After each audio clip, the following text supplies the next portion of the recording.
Leo. Llevaban también con otros malhechores para ser muertos, y cuando llegaron al lugar llamado de la Calavera, le crucificaron allí. Y cuando llegaron al lugar llamado de la Calavera, le crucificaron allí. Dos palabras. Le crucificaron. Esas dos palabras son muy importantes. Me sorprende que Lucas, que ha tratado algunos temas de manera tan extensa, ha explicado, ahora en este punto diga dos palabras, le crucificaron.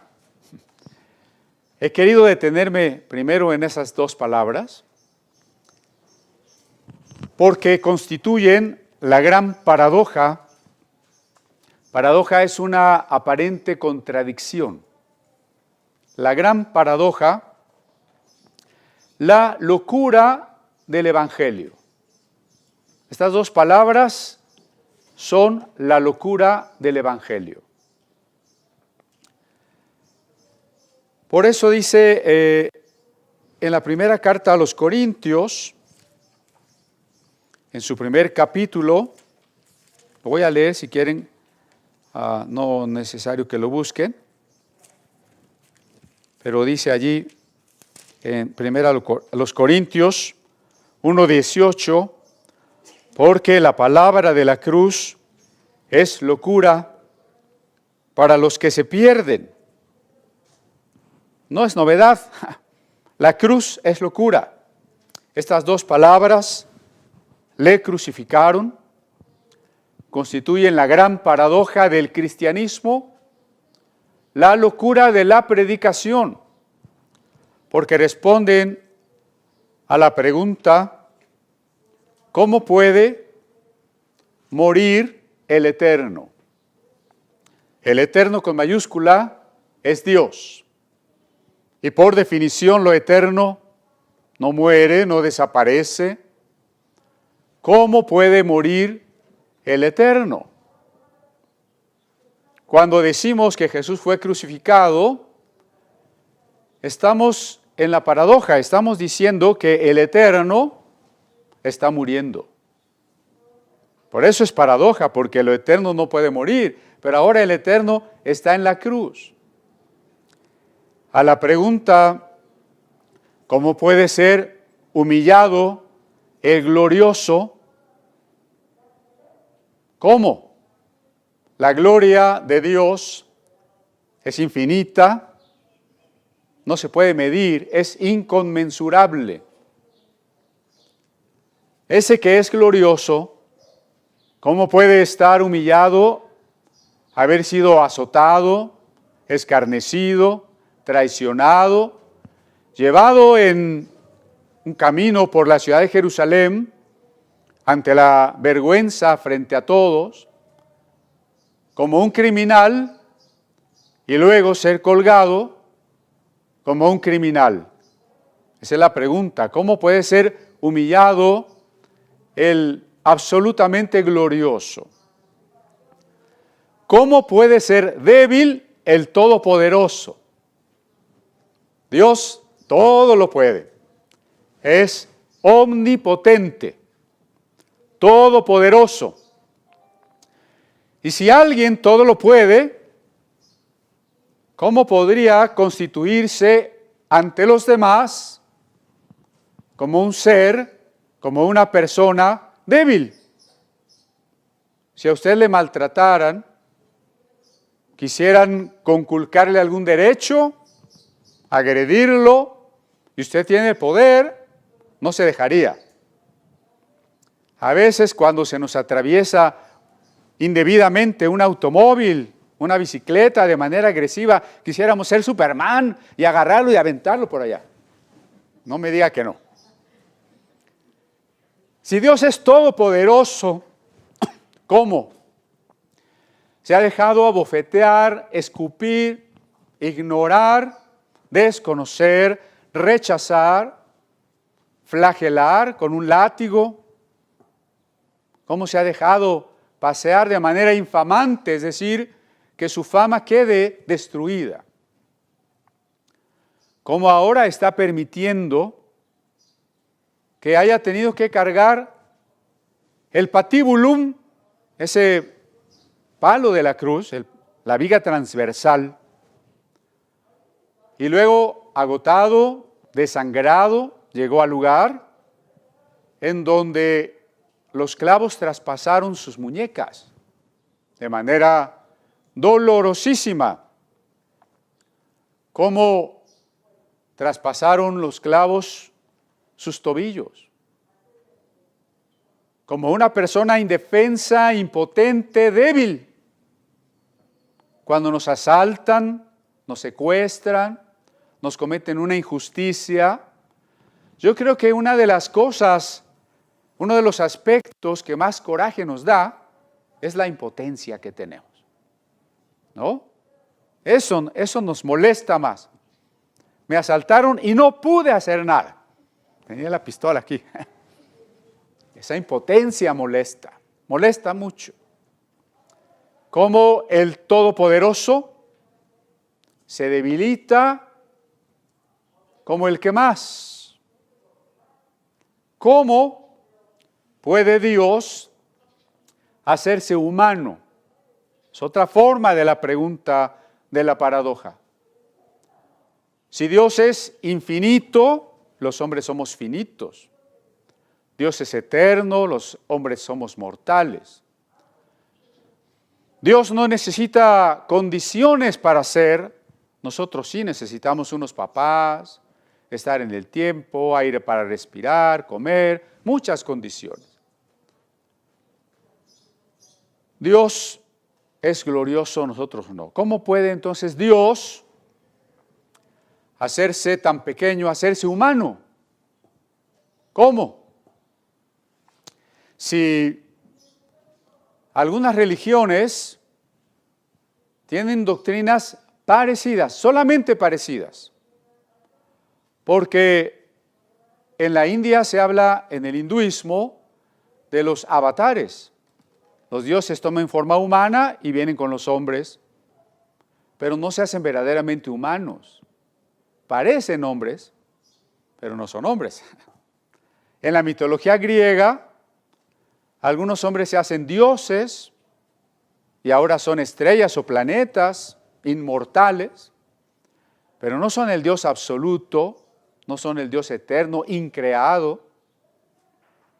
En ninguna religión, el solo Dios todopoderoso, eterno y creador de todas las cosas, se convierte auténticamente en humano, tan humano que estuvo 9 meses en el vientre de María. Tan humano que nació en un parto y que necesitó crecer como nosotros año tras año, día tras día y aprender todas las cosas de la vida, desde caerse y rasparse las rodillas hasta aprender las Sagradas Escrituras como con el mismo esfuerzo que usted y yo necesitaríamos para aprender las Escrituras. Absolutamente humano. ¿Cómo puede Dios hacerse absolutamente humano? Dios nunca dejó de sustentar el universo. Si cuando Dios se hizo humano, si cuando muere en la cruz, hubiera dejado de sustentar el universo, hubiéramos desaparecido. Mire, si el sol dejara de existir un segundo, esta planta y usted y yo nos quedamos congelados.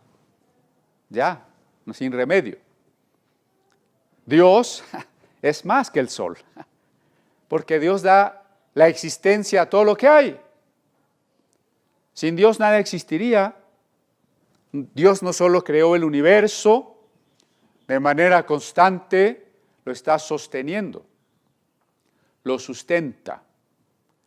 Si Dios dejara de sustentar el universo, todo habría desaparecido.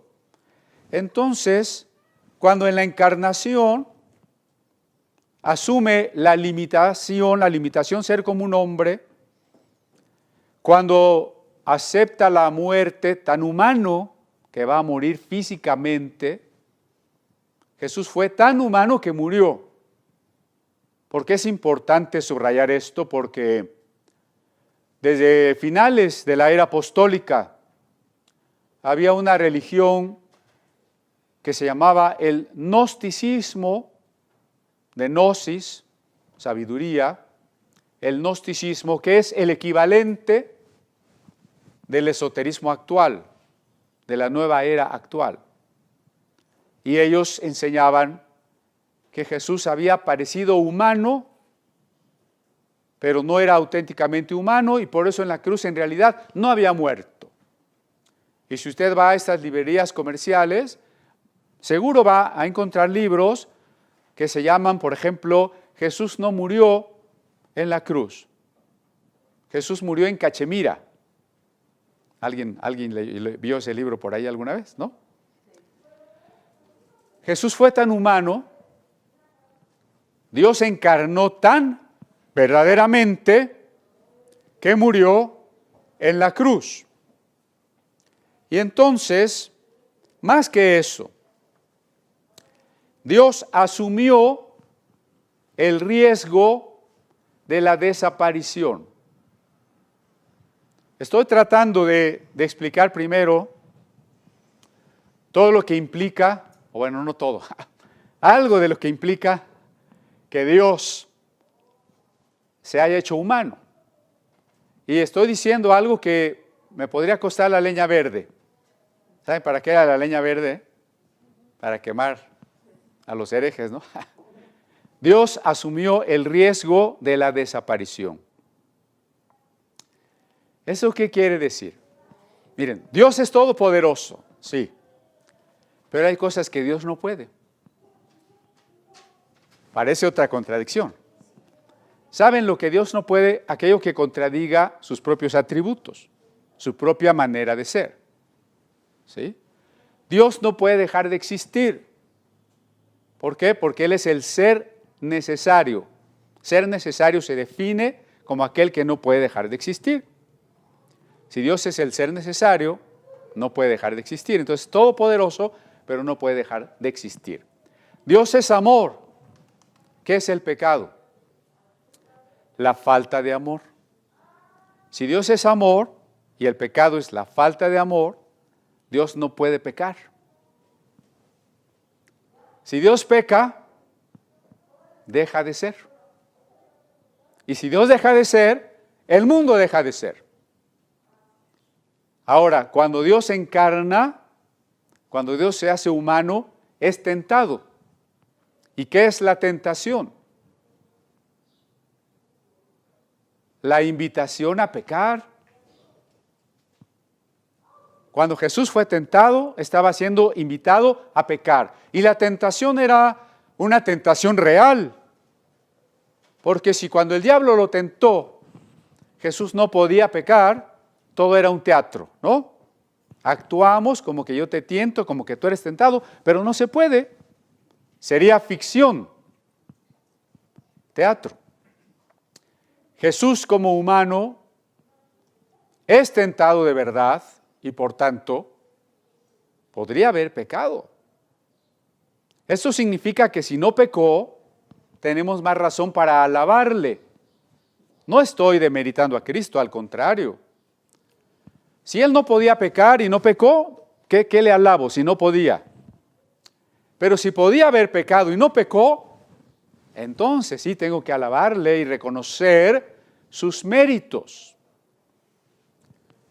Ahora bien, si Jesús es Dios encarnado y hubiera pecado en su naturaleza humana, hubiese afectado su naturaleza divina. Y entonces, si Dios pecara, ¿qué pasaría? Dejaría de ser. Y entonces dejaría de ser el mundo.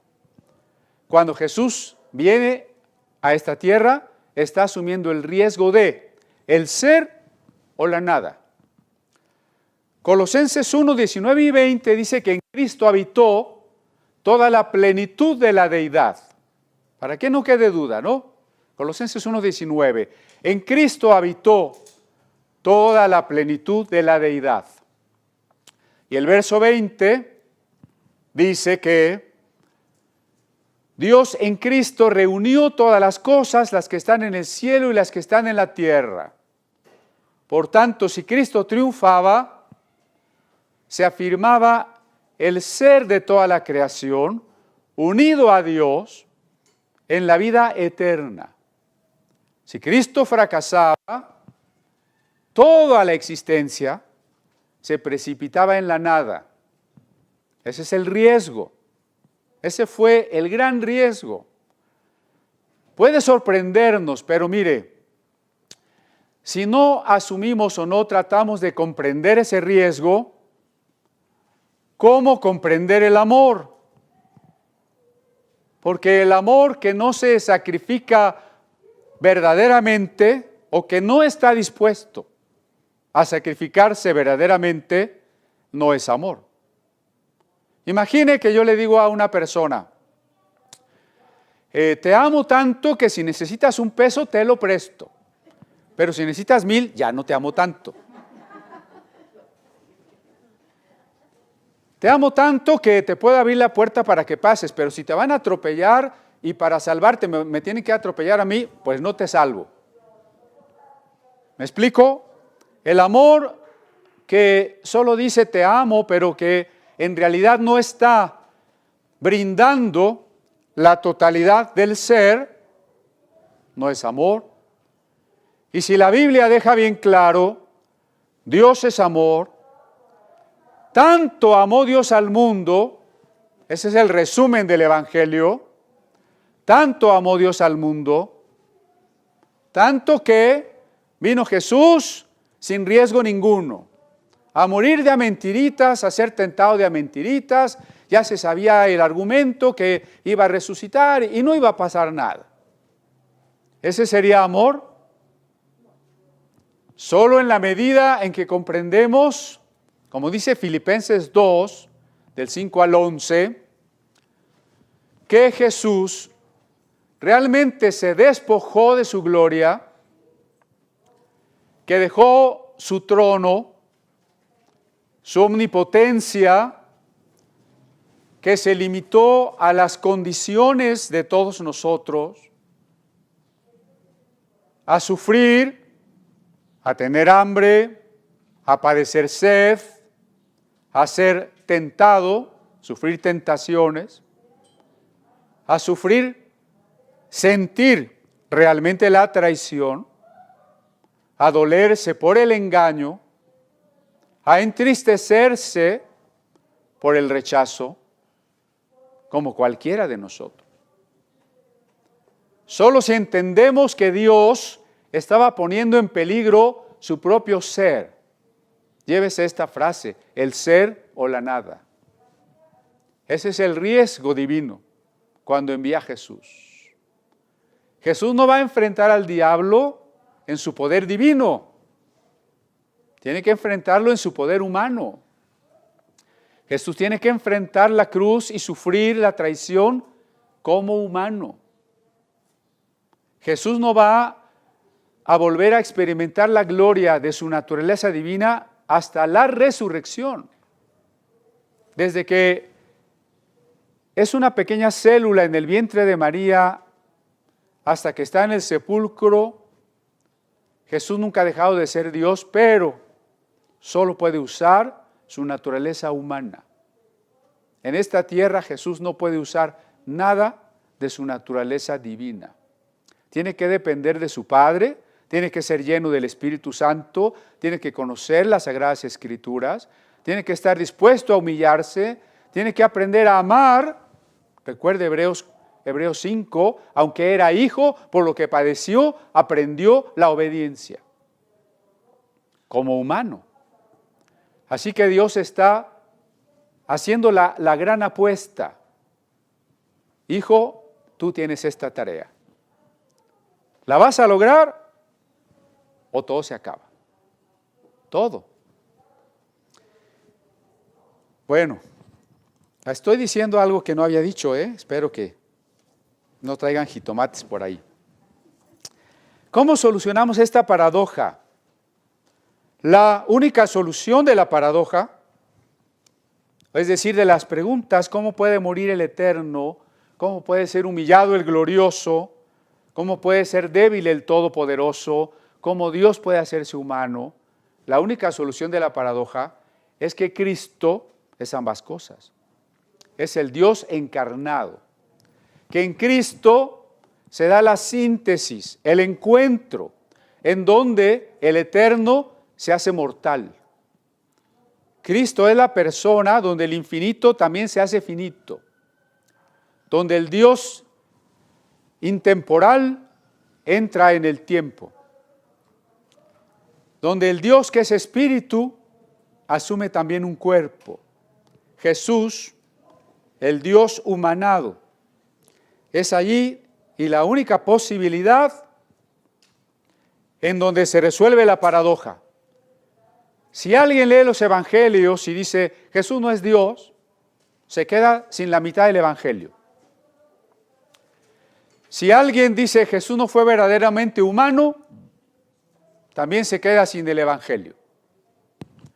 Solo aquel que puede ver a lo largo de todos los textos y especialmente del Nuevo Testamento la claridad de las dos naturalezas de Jesús, de su naturaleza divina y de su naturaleza humana, sabe que la paradoja es la clave del cristianismo, es la locura de la predicación. Ahora, el diablo también está haciendo su mayor apuesta. Dios está asumiendo el riesgo, ya dijimos, ¿no? O reconcilia en Cristo todas las cosas, o toda la existencia se desaparece en la nada. Pero ahora el diablo también va a hacer su mayor apuesta. ¿Y saben cuál es su mayor apuesta? Podría yo nombrarla como es el título de una novela de un autor de origen griego que se apellidó Kazantzakis. Y el título de su novela es La última tentación de Cristo. Aquí sobre la cruz podríamos decir que efectivamente Jesús está experimentando la última tentación de su vida terrena. Seguro Jesús fue tentado cuando era niño y cuando fue joven, porque Hebreos 4 dice que Él fue tentado en todo. Sabemos las tentaciones especiales que tuvo en el desierto, cuando se fue a ayunar 40 días. Pero también a lo largo de su ministerio tuvo tentaciones. Y ya hemos comentado la gran tentación en la agonía del huerto de Getsemaní. Pero ahora, sobre la cruz del Calvario, tenemos la última tentación de Cristo. Vamos a leer Lucas, capítulo 23. Voy a leer del verso 34, del verso 32 al 37. Llevaban también con él a otros dos que eran malhechores para ser muertos. Y cuando llegaron al lugar llamado de la Calavera, le crucificaron allí y a los malhechores, uno a la derecha y otro a la izquierda. Y Jesús decía, Padre, perdónalos, porque no saben lo que hacen. Y repartieron entre sí sus vestidos, echando suertes. Y el pueblo estaba mirando. Y aún los gobernantes se burlaban de él, diciendo, a otros salvó, sálvese a sí mismo, si este es el Cristo, el escogido de Dios. Los soldados también le escarnecían, acercándole y presentándole vinagre, y diciendo, si tú eres el rey de los judíos, sálvate a ti mismo. Aquí está la tentación. Los gobernantes, los líderes judíos religiosos, los eruditos en las Sagradas Escrituras, le están diciendo a Jesús, eres un falso profeta, Si fueras un profeta verdadero, no estarías aquí. Dios te hubiera defendido. Si fueras el Mesías, nos hubieras librado de los romanos. No te hubieran crucificado los romanos. Pero también los soldados romanos o guardias judíos del templo, que tal vez también estaban allí, están diciendo claramente, si eres el Cristo, verso 37, si tú eres el rey de los judíos, sálvate a ti mismo. Los soldados romanos no usan el título Cristo, ellos no saben teología judía, pero sí ven el letrero que está en la cruz. Este es el rey de los judíos. Si eres el rey, sálvate. Nos han llegado rumores del pueblo, leyendas, mitos del pueblo, de que haces milagros. A ver, bájate de la cruz. Los líderes judíos sí usan el título Cristo. Si eres el Cristo, sálvate. Después veremos que los ladrones mismos le dicen, sálvate de una vez, sálvanos a nosotros. ¿Por qué esto es una tentación? Los hombres me van a entender mejor. No queremos pelear hasta que nos dicen que somos gallinas. Te voy a demostrar que no soy gallina. ¿Verdad? Es una tentación. Esta invitación a demostrar lo que somos está tratando de azuzar el orgullo, de picar, de estimular el que nosotros queramos demostrar que sí lo somos. El diablo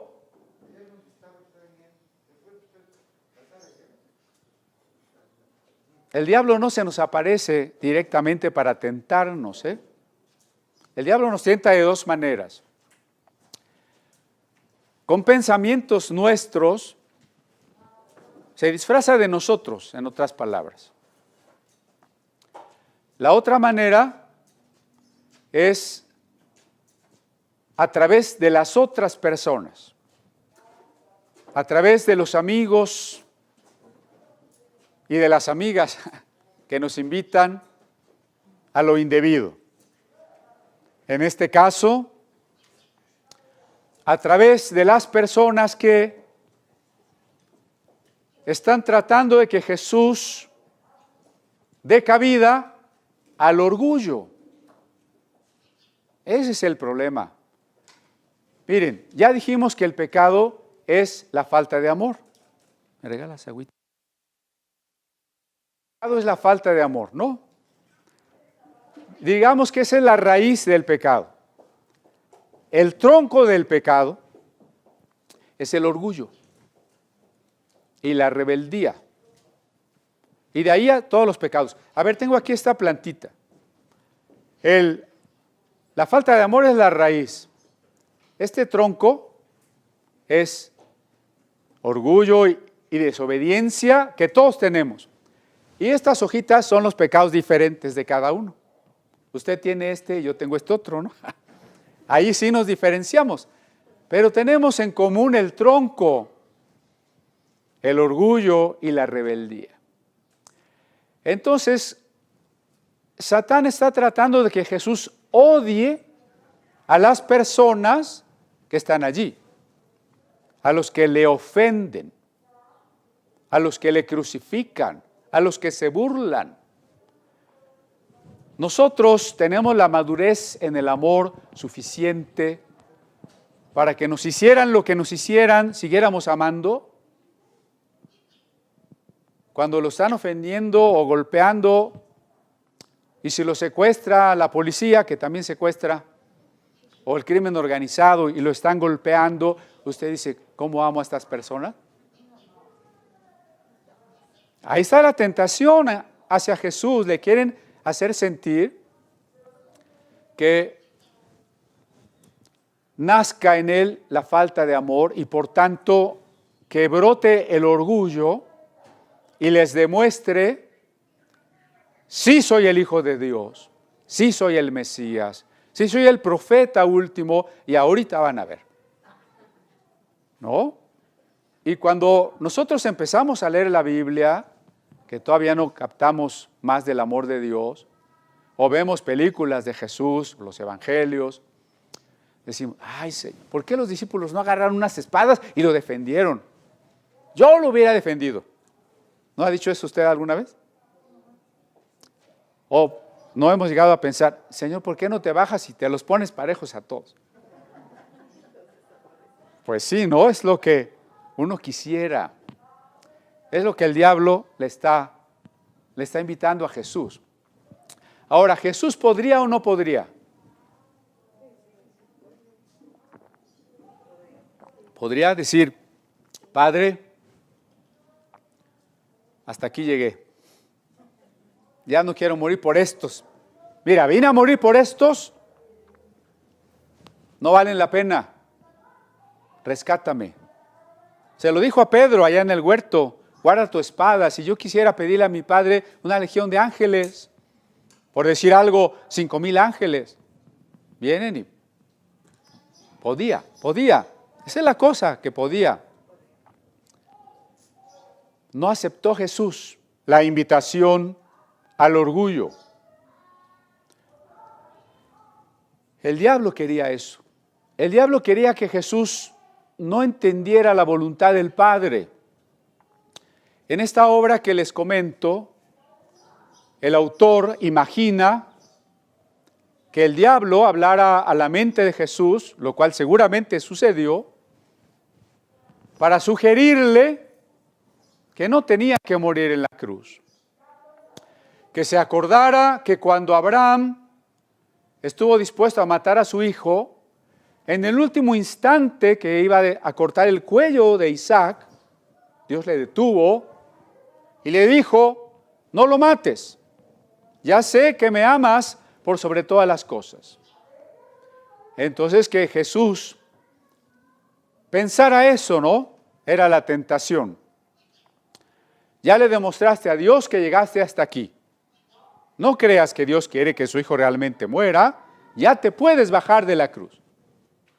Entonces Jesús estaba siendo tentado por los pensamientos que le asaltan y por medio de las personas que están allí.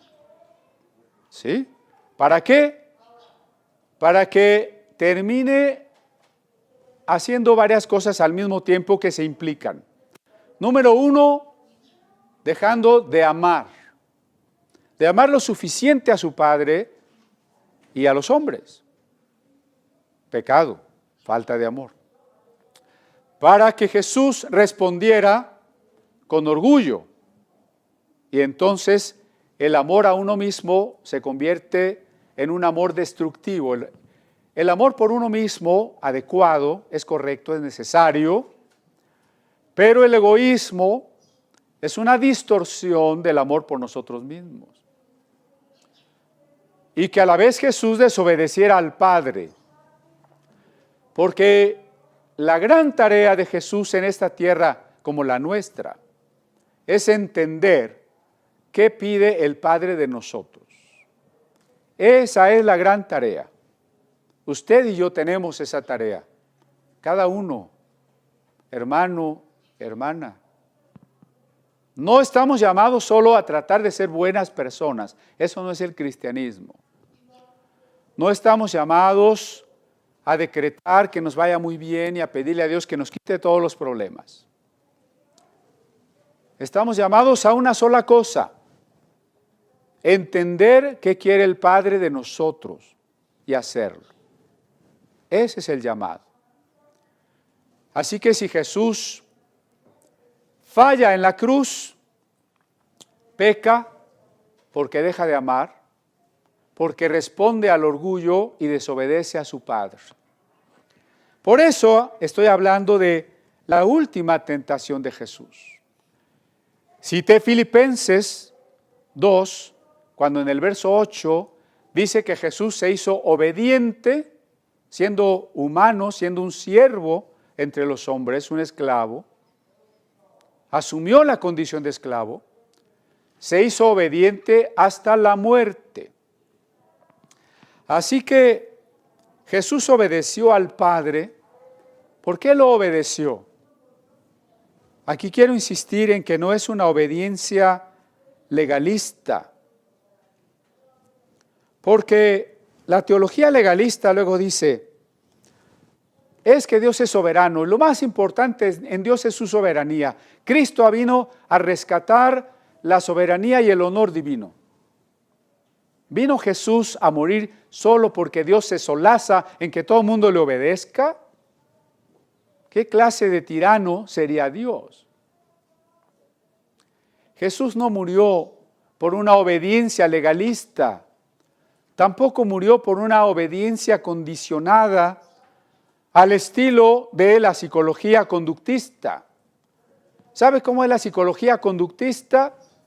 Usted tiene un perrito y cuando el perrito hace lo que usted quiere, le da una galleta. Y cuando no hace lo que usted quiere, le da con el periódico en la oreja. Entonces el perrito aprende castigo y estímulo. Esa manera de, no diría yo educar, así no se educa, se amaestra nada más. Es usada por muchos padres, maestros y pastores. Y nos enseñan que hay que obedecer a Dios y que si lo obedecemos vamos a tener recompensa y si no lo obedecemos nos va a ir muy mal. Eso es una psicología conductista que no está en la Biblia. En la Biblia no se obedece por recompensa. En la Biblia no se ofrenda por recompensa. En la Biblia no se busca el bien ni la justicia por recompensa. La razón es otra, es más profunda, por amor, por amor. Por eso, padres, los que todavía tienen hijos pequeños, debemos entender que de los hijos no queremos en primer término obediencia. ¿Cómo, pastores? ¿Usted está diciendo que debemos tener hijos desobedientes? No. Ese es el gran mal de nuestra época. La rebeldía. Y ya dijimos que es tronco del pecado, la rebeldía. Sin embargo, lo que más me importa de mi hijo no es la obediencia. ¿Sabe qué es? El amor. Porque el amor nos hace libres. Porque la verdadera libertad es obedecer por amor. Es un tema que ya hemos comentado en 2 domingos anteriores. ¿Qué es la verdadera libertad? Y dijimos que en la medida que amamos somos libres y que entre menos amamos, más esclavos somos. Usted tiene una computadora y ella es muy obediente. Usted le dice, imprime, imprime. Bueno, a veces no quiere, pero en general obedece, ¿no? Usted puede tener un perrito y que es muy obediente. ¿Qué es lo que más nos interesa de los hijos? ¿Obedientes como una computadora? No. Libres, conscientes, maduros, amorosos. Cuidado. No estemos tratando de educar a los hijos, a los nietos, con premios y castigos. ¿No? Hay que ir al cultivo del amor. Jesús obedeció al Padre por amor. Fue obediente hasta la muerte. Vamos al verso 34. Ese lo vamos a leer en griego. Los hermanos que están a la distancia, pues lo van a poder ver en su pantalla. Nosotros lo vamos a escuchar solamente. Les leo casi siempre un texto en griego porque es la lengua del Nuevo Testamento. La lengua en que los apóstoles llevaron el evangelio más allá de Palestina, más allá del arameo que hablaban los judíos de Palestina, para cumplir el mandato de ir hasta lo último de la tierra. Lucas 23, 34. O deisus elegen, pater, afes aftis, ugar idasin, tipiusin, de ameritsomenideta imate aftue valon clirus. O deisus elegen, empero Jesús decía, Pater, Padre, afes aftis, perdónales, ugar idasin tipiusin, pues no saben lo que hacen. De Amerit Somení, dividiendo entonces de Taimatia los vestidos Aftú, los vestidos de él, Ebalón Clirus, echaron suertes. Ese es el verso 34. Lo primero que encontramos es un problema textual. No quiero que la exhortación, reflexión se convierta en clase, pero sí quiero que nos familiaricemos con los problemas textuales de la Biblia. ¿Qué quiere decir eso? Usted se ha encontrado con que cierto versículo está en una Biblia y en otra no. En general no pasa eso. Déjenme aclarar que todas las Biblias son buenas, menos las judaizantes. Para más fácil, todas las Biblias católicas, ortodoxas griegas, protestantes, son buenas y en esencia son la misma Biblia, ¿de acuerdo? Sin embargo, hay ciertos versículos que pueden estar en una y no en otra. No hay que descalificar inmediatamente a una Biblia que no tenga un versículo, porque a veces, hasta en la internet, escuchamos conferencistas que dicen, la Biblia fulana, como la Nueva Versión Internacional, le quitaron tal versículo, es del diablo, no la usen. Los hermanos oyen eso y dicen cruz, cruz, que se vaya a la Nueva Versión Internacional, ¿no? No, el problema es más complicado. El Nuevo Testamento, escrito por los apóstoles, se hizo hace 2000 años. A nosotros nos han llegado manuscritos, no había imprenta, ¿no? Manuscritos que son copias, copias de las copias y copias de las copias de las copias. Nos han llegado así. ¿Qué pasa con las copias? Acuérdese de la primaria. Entregábamos una copia y teníamos faltas de ortografía, nos habíamos brincado un renglón, habíamos repetido otro, ¿sí? Y aparte, pues de repente ahí la maestra nos hacía una anotación al margen, ¿no? Así que la copia ya no era tan exacta como de donde copiamos. Bueno, eso pasa con los manuscritos bíblicos. ¿Qué tiene que hacer el que estudia eso? Compararlos. ¿Para qué? Para deducir cuál sea el texto más antiguo, el más probable de los apóstoles. Bueno, ese es el problema. Pasa con algunos versículos, no con toda la Biblia, algunos versículos. Y con versículos que, a fin de cuentas, si están o no están, no cambian del Evangelio. No vayan a pensar que hay por ahí una Biblia que dice, Jesús no resucitó aquí entre nos. No tenemos ese tipo de problemas, ¿sí? Son versículos que por alguna razón, algún copista o algún coautor añadió. ¿Por qué? Porque la Biblia en realidad se escribió en un periodo muy largo. La Biblia se escribió en cuando menos 1000 años. Entonces imagínense que no la escribió una persona, sino muchas, una tras otra. Por eso hay copias en las que ciertos versículos todavía no se ponían. Al final, todos los que tenemos en nuestra Biblia son parte del canon, es decir, los aceptamos como palabra de Dios. El problema no es grave, pero es interesante, ¿no? Resulta que la frase, y Jesús dijo, Padre, perdónalos porque no saben lo que hacen, no está en unos manuscritos. De las 7 palabras de la cruz, la primera no está en algunos manuscritos griegos. ¿En cuáles no está? Lo voy a decir muy rápido, no pretendo que lo anoten y que se los memorice, solo como información general. El Nuevo Testamento en griego, en cada página trae una serie de notas. Cuando hay una variante, nos informa en qué manuscrito se produce ese pequeño cambio, en cuáles sí, en cuáles no, y de cada manuscrito nos da también datos. de qué siglo proviene y en qué museo o biblioteca del mundo se guarda. ¿Sí? Entonces, cuando alguien dice, alguien que no sabe, que ni siquiera ha leído la Biblia y dice, no, yo no leo la Biblia porque está toda cambiada.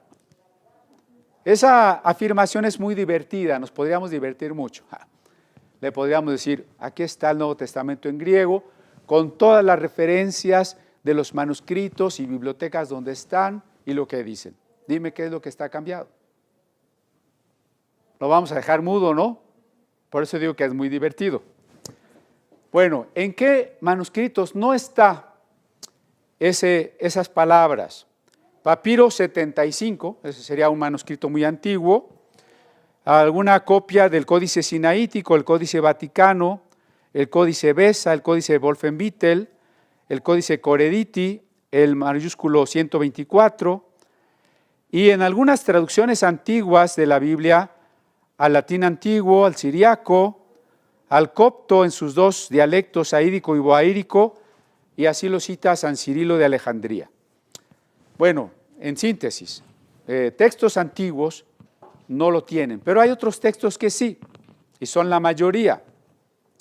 Igual a como lo leí, o con una ligera variante, en el Códice Alejandrino, el Códice Efraín, el Códice Besa, otra lectura del Códice Sinaítico, los códices L, X, delta, pi, psi, los mayúsculos 0, 117, 250, todos los minúsculos medievales de la familia 1, en las traducciones a la Vulgata latina, al siriaco, al palmirano, al armenio, al etiópico, al geórgico. Muy interesante en leccionarios. La gente no tenía Biblias en el siglo I. ¿Cómo leer la Biblia en el culto? Pues hacían unas copias. Solo hagan de cuenta que yo aquí copio el texto que vamos a estudiar hoy. Ese es un leccionario. Se han encontrado leccionarios. Entonces, en algunos leccionarios de este pasaje sí se incluyen esas palabras. Y por último, los grandes escritores de los primeros siglos del cristianismo, conocidos como padres de la Iglesia, citan estas palabras. Me refiero muy rápidamente a Hegesipo, Marción, Tasiano, Justino, Ireneo, Clemente, Orígenes, Eusebio, Ambrosio, Hilario, Basilio, San Jerónimo, San Agustín, Teodoreto, Juan Damasceno, etc. Los menciono, dije no para que se los aprendan, ni para que se duerman, pero para que nos acostumbremos un poquito a citar los padres de la Iglesia, ¿no? Porque pues casi nunca se habla de ellos, pero sus escritos son muy importantes para la teología y para el Nuevo Testamento. ¿Cuál es la conclusión? Que Lucas no puso esas palabras, pero durante el siglo I, algún otro cristiano encargado de hacer la copia de Lucas, que conocía por tradición, por transmisión, esas palabras de Jesús, las incluyó allí. Teológicamente, sin embargo, nos representan, por un lado, una gran enseñanza, por otro lado, un gran problema teológico. ¿Por qué? Miren, porque ahí parecería otra paradoja, ¿no? La cita, que esté o que no esté, es incierta, es incierto si estaba o no estaba. Lo importante es que la hemos recibido, ¿no? Ahora, sin embargo, es complementaria, no contradice al resto de la Biblia y sí complementa el mensaje, pero nos presenta, decía yo, otra paradoja. ¿Cuál es esa paradoja? El pecado es saber. Santiago dice, el pecado está en aquel que sabe hacer lo bueno y no lo hace. Jesús dice, no saben lo que hacen. Y Santiago dice que el pecado es saber. Entonces la pregunta es, ¿los que lo están crucificando pecaron o no pecaron? Claro, creo que todos coincidimos en que sí pecaron, pero entonces cuando Jesús dice, no saben cómo se cumple la condición de aquello que es pecado. Porque si el pecado no se hace intencionalmente, Si el pecado no es consciente, si no es deliberado, no es pecado. ¿Sí? Yo no saludé hoy a fulanito porque no lo vi, no porque me caiga mal, entonces no lo saludé, no es pecado. ¿Sí? Si alguien me mueve la mano para pegarle al otro, ¿es pecado? No, ¿verdad? Si lo pateé sin querer, ¿es pecado? No es pecado, ¿sí? El pecado es que yo sé lo que es bueno y que yo tendría que haber decidido amar y decidí no amar. Y esa decisión me conllevó a una acción o a una palabra o a una omisión en la que no había amor. Entonces, ¿cómo resolvemos el problema de que si el pecado es deliberación, es decisión de no amar? Jesús dice que ellos no saben lo que hacen. Bueno, no es que Jesús, en sentido estricto, quiera decir que son inocentes. Inocentes como un niño. Lo están crucificando sin saber que es algo grave. Es obvio que lo saben. Y ya hemos comentado la envidia, los celos, la burla, la traición, los intereses que defendían ellos. Lo están no por un pecado, por muchos pecados, por muchas actitudes que ellos tienen. Lo están crucificando por pecado, es pecado.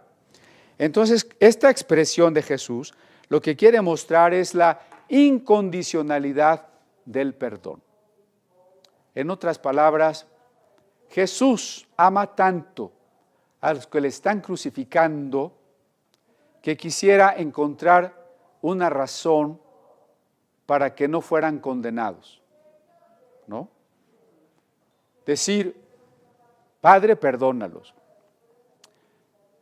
Dios los perdonó. Eso es interesante, ¿no? Dios perdonó a los que crucificaron a Jesús. No sabemos. ¿Sabe por qué no sabemos? Porque no sabemos si ellos aceptaron el perdón. ¿Que Dios estuvo dispuesto a perdonarlos? Sí. ¿Que ellos hicieron suyo el perdón? ¿Quién sabe? A lo mejor alguno de ellos lo vamos a abrazar en la resurrección y nos va a decir, yo crucifiqué al Señor. Yo tenía el martillo, ¿no? A lo mejor. Pero los que no hayan recibido el perdón estarán en la condenación eterna. Entonces, cuando Jesús dice perdónalos, no es en automático, es el deseo de Jesús. Porque muchas oraciones son nuestro deseo. Señor, yo quiero que se convierta, que te reconozca como Salvador mi mamá. Y porque yo lo deseo, entonces Dios la va a obligar como si fuera un títere y ahora ya ella también es cristiana. Es mi deseo, ¿no? La oración expresa mi deseo. La oración expresa el deseo de Jesús. Por eso digo que expresa la incondicionalidad del amor de Jesús. Un amor incondicional por esas personas. Porque tiene compasión por ellos. Sócrates, el gran maestro de la filosofía griega, decía que es más digno de compasión el que inflige un mal que el que sufre el mal, el que hace el mal. Y Jesús concuerda con él y dice, perdónalos, Padre, no saben lo que hacen. Se parece a Sócrates cuando dice, si supiéramos lo que es el bien, no haríamos el mal. La verdad es que sabemos lo que es el bien y hacemos el mal. Esa es la verdad. Pero el deseo de Jesús, la comprensión de Jesús, la compasión de Jesús, se manifiesta en su oración. Cuando alguien afirma que Dios no ama a los pecadores, cuando hoy muchos cristianos están pensando que Dios es tan justo que todos los criminales, asesinos, drogadictos, homosexuales, se van a ir al infierno porque son unos pecadores, han olvidado que la petición que expresa la razón, porque la petición de Jesús expresa la razón por la que Él está en la cruz. Padre, perdónalos. ¿Por qué está Cristo en la cruz? Porque nos está mostrando el amor incondicional de Dios, que ya estamos perdonados. Así en presente, ya estamos perdonados. Hermano, cuando usted peca, no lo estamos invitando a pecar, ¿eh? No es licencia para pecar. Pero cuando pecamos, ¿vino hoy el que ya nunca peca? ¿Sí llegó? No llegó. Bueno, cuando pecamos, hay que convencer a Dios de que nos perdone. Hay que llorar mucho y demostrarle que estamos verdaderamente arrepentidos para que nos perdone. Se quedan pensando. Mire, cuando pecamos, hay que saber una cosa, ya estamos perdonados. Entonces, cuando pecamos, ¿qué debemos hacer? Confesar ese pecado y aceptar el perdón. Aceptar el perdón porque ya estamos perdonados. ¿Desde cuándo? Hablando en el tiempo, ¿desde cuándo estamos perdonados? Desde que Jesús murió en la cruz. Desde que Jesús murió en la cruz, estamos perdonados. Dios no me va a perdonar hoy, me estaba perdonando cuando murió por mí. Si no, no hubiera muerto por mí. ¿Cómo va a morir por mí si no me hubiera perdonado? ¿Sí se entiende eso? Ahora, fuera del tiempo, Dios me ha perdonado eternamente, porque fue en la eternidad donde decidió mandar a su Hijo. Entonces, perdonado ya estoy. Yo tengo que hacer mío el perdón a través del reconocimiento del pecado y de la aceptación de ese perdón. La oración de Jesús, la primera de las 7 palabras en la cruz, expresa la razón por qué Jesús está en la cruz. Expresa su amor, la gran compasión por aquellos hombres que están pecando. Ahora bien, cuando Jesús dice no saben lo que hacen, es porque Jesús quiere justificarlos, pero no al pecado. Es una diferencia. Justificar al pecado es una cosa y justificar al pecador es otra cosa. ¿Qué sería justificar el pecado? Decir que lo malo no es malo. Es nuestra época, ¿no? Todas estas modas, incluso leyes que se han promulgado últimamente, están diciendo que el pecado no es pecado. ¿Sí sabe a qué me refiero? ¿No? Eso es justificar el pecado. ¿Qué es justificar al pecador? Que a pesar de ser pecador, Dios le perdona como si fuera inocente. Cuando Jesús dice perdónalos porque no saben lo que hacen, no está justificando lo que hacen, sino pidiendo que Dios los tome como inocentes a pesar de lo que han hecho. Entonces, no se justifica el pecado, jamás. Jesús dijo de la parábola del hijo pródigo, en aquel jovencito que llega con su padre, Padre, he pecado. ¿Y qué le dice el padre? No, ¿no has pecado? Sí, ha pecado, pero lo recibe. No justificamos el pecado, Dios justifica al pecador. Bien, vamos adelante. El siguiente versículo dice que repartieron sus ropas, que echaron suertes por su ropa. El Salmo 22, 18 lo había predicho así. Dice lo siguiente el Salmo: repartieron entre sí mis vestidos y sobre mi ropa echaron suertes. La poesía hebrea, usted lo va a ver en los salmos siempre, se caracteriza por el paralelismo, es decir, por decir 2 veces una idea. Ahí en el verso 18 está 2 veces, ¿no? Se repartieron mi ropa y echaron suertes sobre mis vestidos. Ese es un paralelismo que describe su cumplimiento con más palabras que Lucas, el Evangelio de Juan. Leo en el Evangelio de Juan, capítulo 19, verso 24. 23. Cuando los soldados hubieron crucificado a Jesús, tomaron sus vestidos e hicieron 4 partes, una para cada soldado. Tomaron también su túnica, la cual era sin costura, de un solo tejido, de arriba a abajo. Entonces dijeron entre sí: no la partamos, sino echemos suerte sobre ella, a ver de quién será. Esto fue para que se cumpliese la escritura que dice: repartieron entre sí mis vestidos, y sobre mi ropa echaron suertes. Se cumple lo predicho por el profeta David 1000 años antes.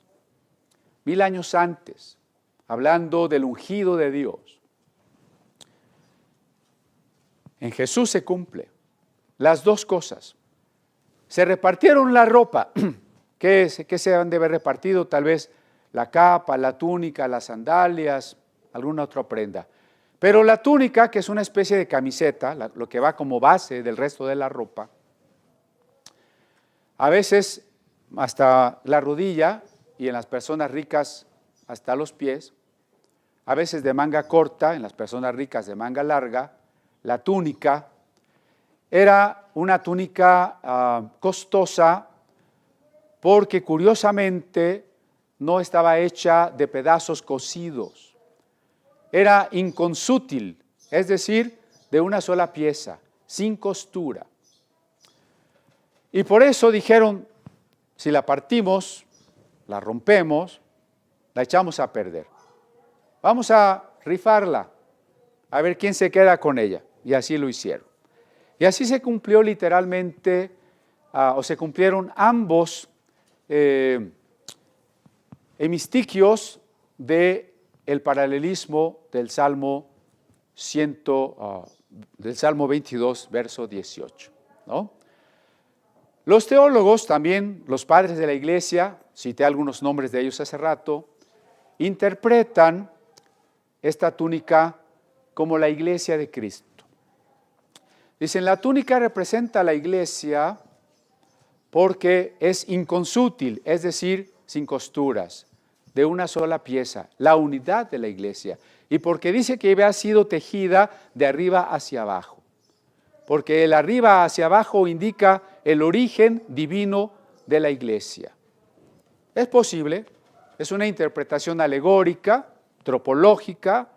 El punto, la interpretación gramatical simplemente es que se cumplió al pie de la letra lo que el salmista había predicho. Los gobernantes justifican el pecado. Dios no justifica el pecado, pero los gobernantes judíos y los gobernantes romanos justifican la muerte de Cristo, justifican el juicio injusto, la ilegitimidad en el uso del derecho que están haciendo ellos. Hoy estamos viviendo algo semejante.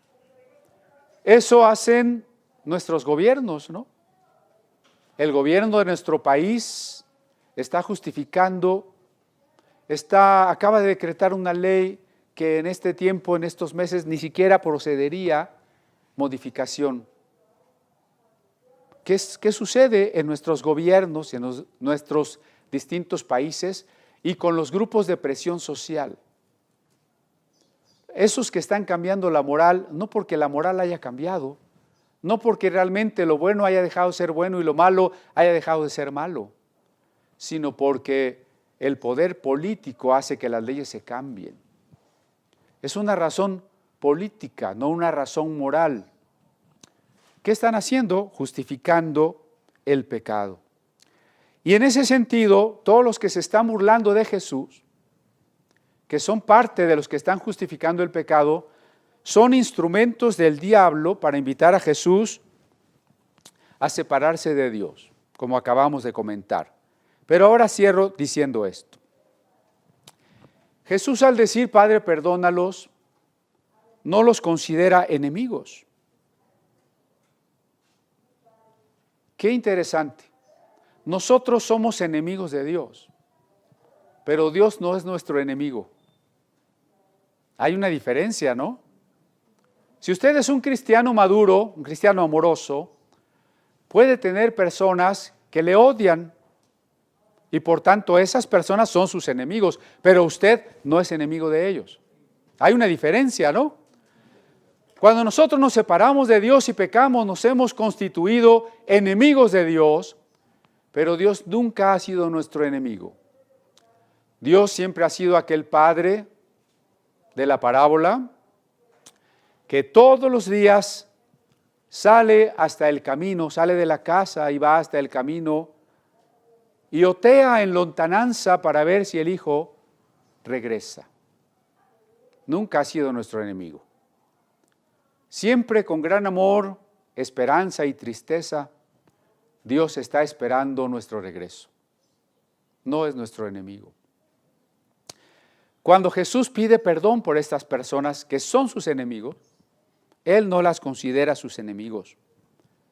Reconoce que son los esclavos del mal, son los esclavos del pecado, son los esclavos del diablo.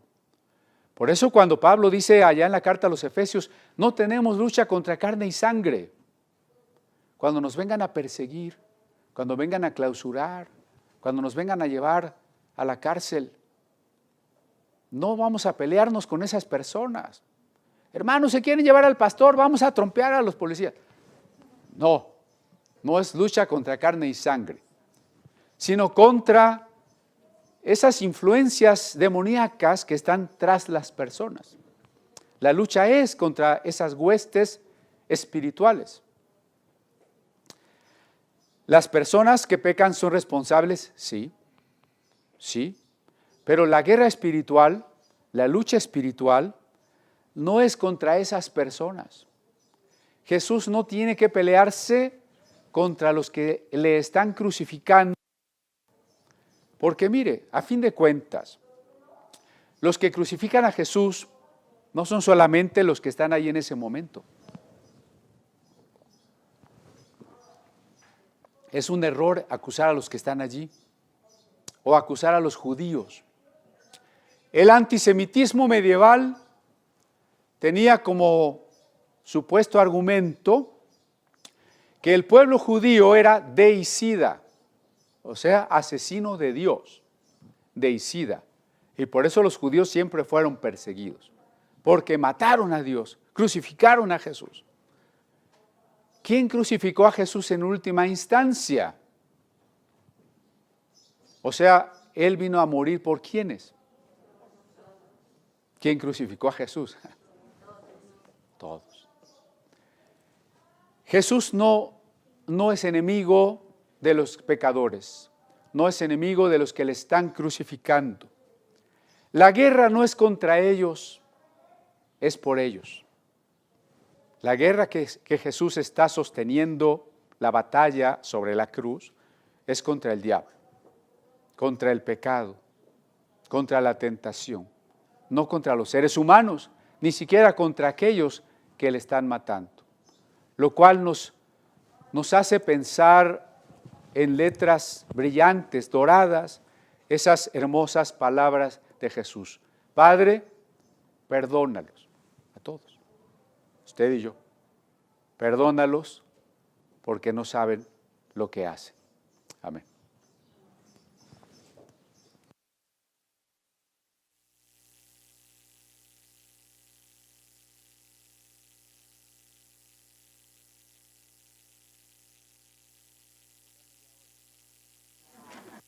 Solo quiero presentar la Biblia.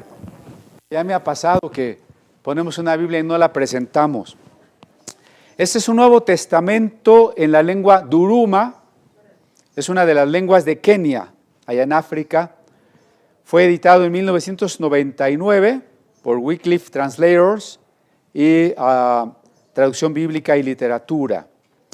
El título del Nuevo Testamento es Lagano Ifya Rachiduruma, Nuevo Testamento en lengua Duruma de Kenia. Para quienes nos siguen en la internet o para usted que va a repasar esta predicación en el video, va a ver que detrás de mí tengo una escena de este gran pintor de fines de la Edad Media, Bruegel, y es una escena de la crucifixión, precisamente, y ahí se alcanza a ver los dos ladrones crucificados al lado de Jesús.